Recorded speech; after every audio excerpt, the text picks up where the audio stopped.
Assalamualaikum warahmatullahi wabarakatuh.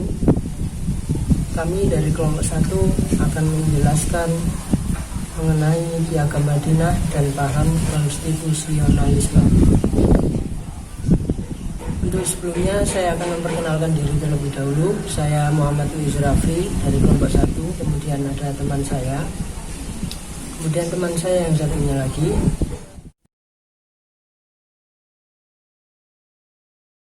Untuk hal yang pertama adalah slide yang pertama, Konstitusi Piagam Madinah.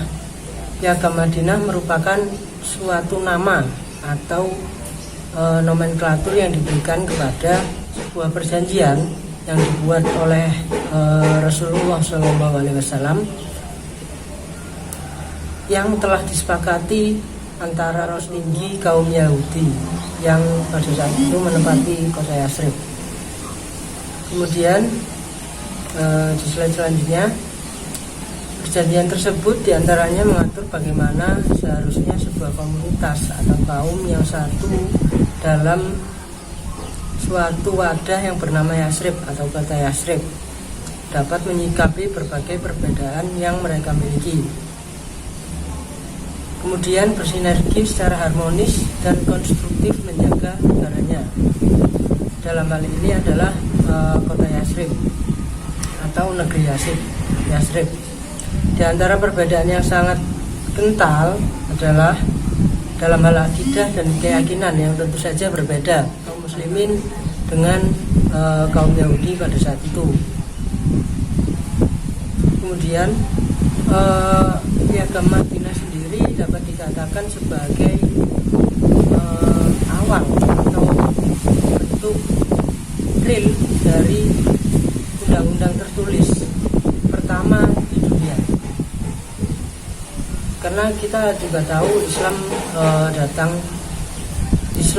hadir di dunia ini sekitar 1400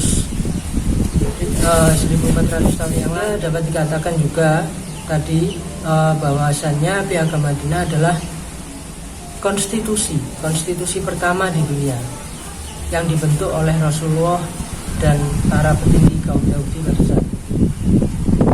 Untuk slide selanjutnya akan dijelaskan oleh teman saya Khairul Nisa, dan untuk 2 slide terakhir akan dijelaskan oleh teman saya juga Laila Tafia. Terima kasih. Disebut juga dengan Sahifatul Madinah, juga dikenal dengan sebutan Konstitusi Madinah.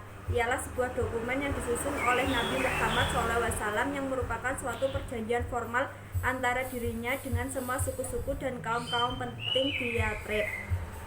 Isi Piagam Madinah: 1. Sungguhnya mereka satu umat lain dari komunitas manusia yang lain. 2. Kaum muhajirin dari Quraisy sesuai keadaan kebiasaan mereka bahu-membahu membayar diyat di antara mereka, dan mereka membayar tebusan tawanan dengan cara baik dan adil di antara mukmin. 3. Banu Auf sesuai dengan kebiasaan mereka bahu-membahu membayar diyat di antara mereka seperti semula, dan setiap suku membayar tebusan tawanan dengan baik dan adil di antara mukmin.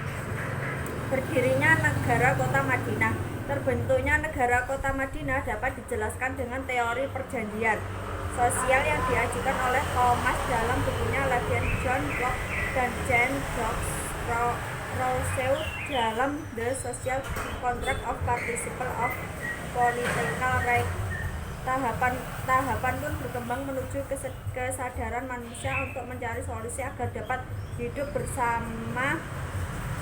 Dalam tahap ini suku Auf dan Quraisy yang sudah mulai bosan dengan peperangan memilih Muhammad yang berada di kota Makkah sebagai pihak netral yang akan menjadi mediator konflik. Konstitusi dan Piagam Madinah. Pada pembukaan, penulis menyatakan bahwa lahirnya Piagam Madinah merupakan loncatan besar pemikiran modern di masa itu. Tanpa disadari oleh Muhammad dan rakyat Madinah, mereka telah mempunyai sebuah undang-undang dasar atau konstitusi pertama yang tertulis dan terkodifikasi. Hal ini dapat dijelaskan karena istilah konstitusi atau undang-undang dasar tidak pernah dikenal oleh bangsa Arab pada abad ke-7 Masehi. Artinya mereka melakukan penemuan yang bersifat mandiri.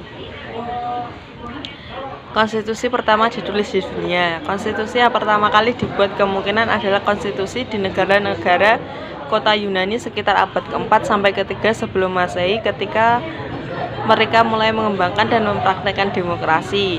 Namun, bukti teks tertulis dari konstitusi-konstitusi ini belum ditemukan sampai dengan sekarang.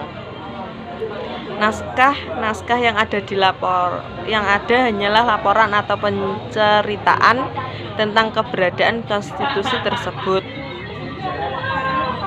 Di dalamnya diceritakan bahwa undang-undang beberapa negara kota Yunani sudah dikategorikan sebagai konstitusi dengan adanya komponen hukum fundamental negara kota yang berkaitan. Baik, sekian presentasi dari kelompok kami, kelompok 1. Apabila ada kurang lebihnya mohon dimaafkan dan mohon dimaklumi.